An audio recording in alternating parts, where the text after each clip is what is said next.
All right, so I feel like this is very important in shadow work. You know what I'm saying? It's all about this is all about going back to the memories in the back of your mind and just going back and watching memories that are in your conscious mind and just reliving them and then like denormalizing the behavior that you see in those memories. You know what I'm saying? You want to be sitting in like a theater in your mind with the remote and you just changing oops with the remote. You want to be sitting in the theater in your mind with the remote and you just changing the channel from memory to memory, you know what I'm saying? And the better you get at, the more you practice, the more you're open to reliving and going back into these memories, the easier it'll be to be like, man, flashback to when I was 10 in July. Let me see what was going on there. You know what I'm saying? Some people could probably just do that naturally with meditation and closing your eyes and deep breathing and stuff, you know, or otherwise you may have to look at photos.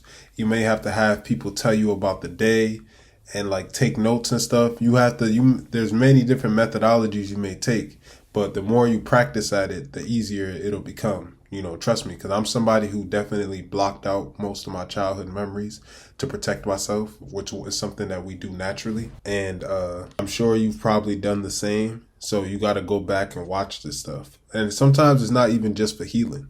It's just literally for understanding. It's just for to paint a picture, you know, to put things in perspective.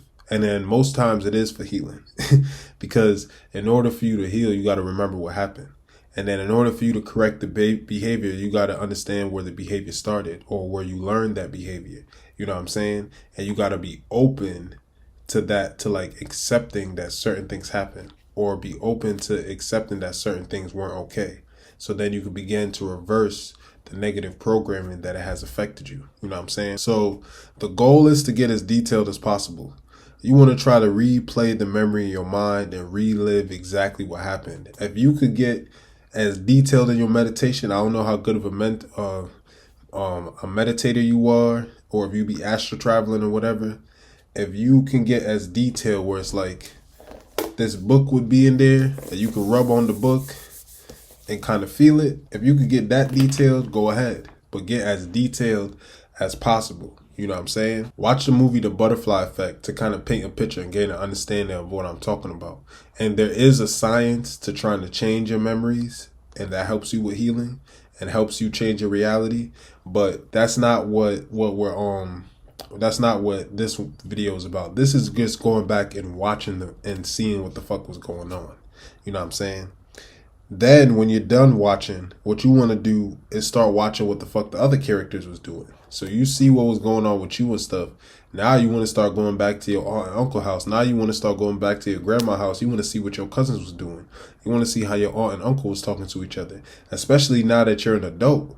You know what I'm saying? Now that you're an adult and you understand adult things, you want to go back and re-listen to those coded adult conversations. You know what I'm saying? That might change your reality right there. That might put a whole bunch of different shit in perspective for you right there. You know what I'm saying? And help you just gain an understanding. You might be like, damn, that's why my cousin is crazy as hell. Because this and this was happening to her. Oh, damn, that's why my brother is so cold or he's so joyful. Sometimes it doesn't always have to be negative. It'd be like, oh, damn, I see why that cousin is so happy. His parents was loving the shit out of him in all of these memories. All I'm seeing is more love, more love. Oh, he's getting loved again. Oh, is that him being loved? Yep. Okay. Now it's starting to make sense. Why this nigga is so secure with himself, why he's so comfortable, why he's so confident, why all of that. Because that's all his parents have been instilling them in him in all these memories that I keep watching. From there, you know, try to observe any abnormal behavior, you know, because that's where you're going to make the corrections. And just try to observe in general, you know. So using myself as an example, I go back because like I said, I was one of the people who blocked out his memories for protection. So I'll be going back and I'll be watching. I'll just be like, and I'll be like, okay. And I'll just be spectating. And I've gotten so good at it where I can talk to it like a computer or like a TV. And I'll be like, TV, play me something from when I was 12. And it'll put me on. And I'm like, okay. This is looking like 480p or 720p. We definitely we definitely going back in time, man. What year is this? This is '08. Okay, I'm liking what I see. Okay, I'm listening to Carter 3 on my PSP. Okay, I'm walking, I'm going somewhere. Where am I going? I don't know. I don't remember. Okay, I'm at someone's house. Whose house is this? Okay, I'm at my cousin's house. Okay, there's no adults around. All right, and I'm looking around and I remember, I'm like, oh yeah, I remember my aunt used to have that bass. I remember. And then I'll be watching and then I'm like, wait a minute, what's going on? This is looking like a porno. What's going on right here? This looks like some sort of orgy. Didn't I say 12 years old? Computer, TV, put it to 12, put it to 12, put it to 12. And it's like, and it's like I keep shouting at the TV, but the memory isn't moving. It's like, nigga, I put it exactly where you asked. So I surrender. So now I surrender and I just start watching the memory and I'm like, what if I am 12 and the oldest person in this room is maybe 14 or 15 and the men and the women and stuff, or the boys and the girls, I should say, are like in this memory, like between the ages of like, let's say 12 and 15. Why are they having an orgy right now? You know what I'm saying? And this will be something as an example of something I would question, or something I would try to denormalize, or something I would try to make sense of, or something I would try to just use for understanding. You know what I'm saying? And then I might flip to another memory and I'll be like, all right, show me something when I was 8. Okay, boom, I'm in 2nd grade. You know what I'm saying? And for some reason, I'm just misbehaving in class. So I'm like, all right, I'll be like, rewind to the night before. You know, why am I misbehaving in class? And I can see, you know, this is some detailed shit. I don't know who else could go this deep in their memories, but I can see my mom and my stepfather arguing. And it's like, I'm rewinding, because I'm being bad at 11 a.m. in class, and I'm rewinding to 2 in the morning, and I keep rewinding. I'm like, damn, these motherfuckers have been fighting from like 7 o'clock at night till 2 in the morning. And I'll go from my room in my memories. I'm going from my room to like the hallway to the living room. And because I didn't see what was going on during that time, I can't really see. So now I'm implementing imagination and shit too. I can only remember what the hallway and living room and stuff like that look like. So now I'm implementing imagination and shit like too. And I'm looking around this shit and I'm listening and all that. I'm like, damn, this chaos, this arguing, this shit sounds crazy. It's been going on for like 6-7 hours. These niggas is putting in a whole part-time shift at a job of just arguing. Like, how much energy do they have for this? And then I fast forward back to being in class and I'm like, oh, I wonder if there's some sort of pattern with this. And I try to go back in my memories and I keep trying to like dig and see how many times was I misbehaving in school and how did it correlate to a certain behavior? How many times, like, why was I acting? Okay, when my mom was working overtime, does that like, I start noticing in those weeks for some reason, that's when I was misbehaving a lot. You know what I'm saying? What was I doing? I was seeking that attention I wasn't getting from my mom. And this is some deep going into your memory shit. I'm like, damn, this whole week I was wilding out. And I don't know if you can get this detailed, and you may not have to be, you know what I'm saying? But you go back and look at some of the photos and stuff and just replay and remember some of the stuff was going on. Like, the reason why I have a lot of sympathy, I feel like, than the average, like, nigga towards, like, women and shit, is because aside from, like obviously I have an attraction to them. I'm not going to pretend like I don't. But the reason why it's easier for me to not have when I say it like that, it's like, obviously I'm a straight man, so I'm having an attraction. But I mean, like, it's not in a cliche, like, I don't know how to describe it, but like caping, but you're not really like that in person type of way. It's like I see them kind of. I remember my cousins and stuff. I remember the females that I grew up around, whether it be family, friends, and stuff like that, and how they were treated, whether it be good and bad.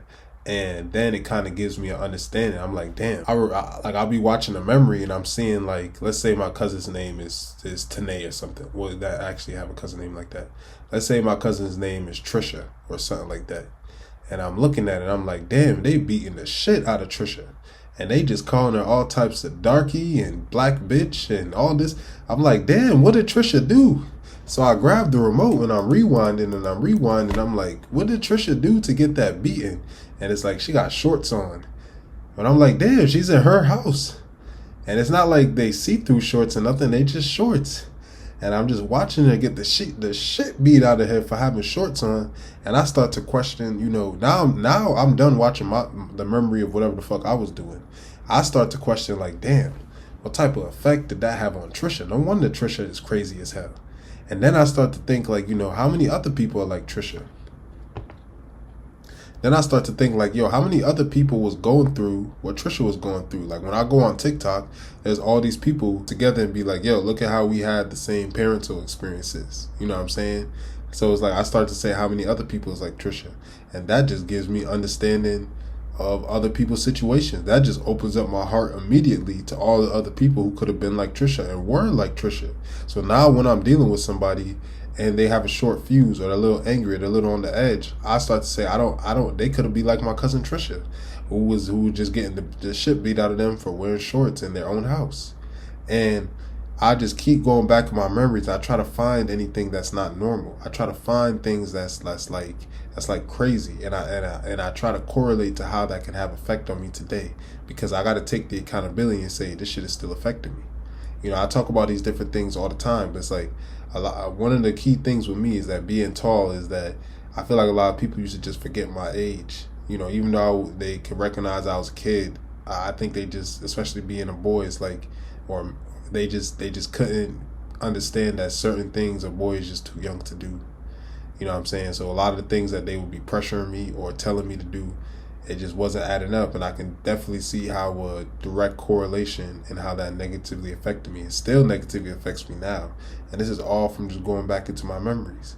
And then once I come out of that, I can begin to change the behavior. I can begin to change my outlook.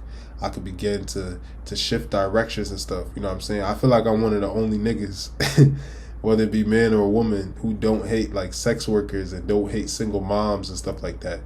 And part of the reason is, aside from like having a mom who was young and stuff and things like that, is that I can go back in my memories and see like how my cousin, who may have been growing up in a nice area, parents bought them sneakers and bought them clothes and stuff, you know what I'm saying, but still verbally and physically abused them for damn near no reason, or just didn't know how to handle their mental issues and just beat them for it. And I can see how that person, like, I can see how someone who's going through that would run away or do something brash or start doing some rebellious behavior or start doing things to go against themselves. So when I look at people in real life, it's like I always have that archetype in my mind of different people based on the people, like shit I've seen growing up, of how people have experienced certain things. So instantly it takes the judgment off. So instantly is like I can't look at people a certain way like how I'm programmed to. That's why I'm not super homophobic like the average person who's into this information is. Because I remember this is, I'm gonna end it with this one, because this is funny, but it's not funny. This is the shit you have to go back and remember. I don't mean to brag, but my family on my dad's side, like, they have a mansion in Jamaica. I'm just using this to paint a picture. I want to say it's like a 10 bedroom mansion, and like my grandfather built like another apartment type shit with like 3 to 4 other bedrooms in the back. So I'm just trying to paint the picture that there's a lot of space in this motherfucker. And we come from the sharing beds, multiple people in the room, saddle up type of thing. So it's like, for us to have that, more than enough space, okay? So I had a cousin who was gay, and like, homophobia is strong in the black community, but it's 10 times as strong in Jamaica. It's 100 times as strong, actually. You know what I'm saying? It's like, I don't know, so it's rare you find people who are not homophobic unless they probably grew up in America, and even still. So I had a cousin who used to live in the treehouse that my grandfather built for him. And the treehouse was lit, it's like a treehouse you would see on like a TV show or something. You know what I'm saying? It had a TV in there, it had snacks, a little fridge, electricity, everything, but all he has to do is basically come out and shower and stuff. And a treehouse as a concept is cool for like a little kid, I guess, to be like his man cave in the treehouse, right? But they had him living in there, And it took me until recently to realize that they did this to keep him away because he was gay. So they built this nigga a treehouse just outside of the mansion just to keep him away. And I had to go back in my memories and really, like, when I first thought about it, I laughed profusely. And then I got serious, and it kind of made me sad a little bit. I'm just like, yo, imagine how many people went through stuff like that. Because even as a kid, you know and you don't know at the same time. And that not knowing kind of puts it in the back of your mind. And that's what starts like allowing you to just take all types of wild treatment.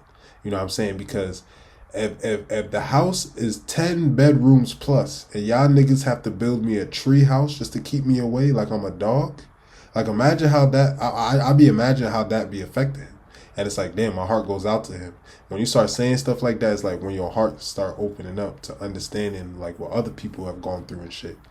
And it's those type of things, like that denormalization. It's like you could, sometimes it's good to start off with other people's life before you go to your life, because the stuff that happened to you might be heavy. That right there is some heavy shit, you know. And when you go back and you start watching these memories and you start denormalizing, you know what I'm saying? It's gonna hurt. Trust me, it's gonna hurt. It's gonna feel like you're ripping off a Band-Aid and someone's slapping alcohol on you. So you definitely have to go at your own pace, but it's one of the things that's gonna help you make major changes in your life. You know what I'm saying? Major progress when you start realizing what was okay and what wasn't okay. And then you can start applying those principles today in your life. And then next thing you know, you're gonna see less people. You're gonna be allowing. You're gonna just build a mental force field that allows less bullshit to enter your life. You know what I'm saying? So I hope this video makes sense. I hope my methodology and stuff helps. You know, let me know if you need like a certain breathing technique or whatever. You know, when I do meditations, I like to do 7-1-7, where it's like you breathe in and you expand your stomach while you breathe in, and then you hold it. And then after the 7, you take like a 1 second pause while you holding it in. And then you release for 7 seconds. So you'll be, and you're flattening your stomach while you're doing that. You know what I'm saying? And then you release that for 7 seconds. And then like, you would take that 1 second pause.